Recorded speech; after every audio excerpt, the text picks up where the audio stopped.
បានមក store វៀតណាមមកកន្លែងនេះអ្នកនរគ្នាហើយអ្វីដែលខ្ញុំចាប់អារម្មណ៍ជាងគេគឺត្រីងៀតគឺគេធ្វើពីទឹកម្ជូរព្រឹកខ្ញុំមិនដែលភ្លក់រសជាតិទឹកម្ជូរព្រឹកនឹងវាមានរសជាតិមិនអ្នកនរគ្នាប៉ុន្តែខ្ញុំឃើញនៅ store វៀតណាមហ្នឹងគឺគេលក់ហើយខ្ញុំឃើញគេដាក់នៅក្នុង menu របស់គេហ្នឹងគឺម្ជូរព្រឹកហ្មងប៉ុន្តែដល់ពេលឈ្មោះនៅក្នុងនេះគេដាក់ថា Philip Red ខ្ញុំមិនដឹងថាម្ជូរព្រឹកហ្នឹងអង់គ្លេសគេហៅថាម៉េចទេអ្នកនរគ្នាហើយខ្ញុំចាប់អារម្មណ៍ខ្លាំងមែនតើត្រីងៀតអ្នកនរគ្នាលើ menu របស់គេអញ្ចឹងខ្ញុំសាកទៅខ្ញុំមកផឹកមួយចង់ដឹងថារសជាតិវាមិនខ្ញុំមិនដែលផឹកសោះហ្មង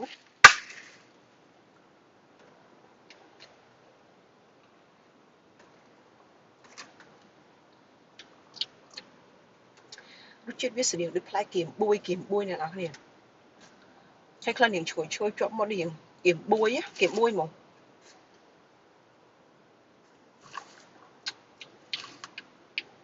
យហើយដូចប្រធាមិនអ្នកនរគ្នាតែមួយយ៉ាងឆេងមួយយ៉ាងអ្នកនរគ្នា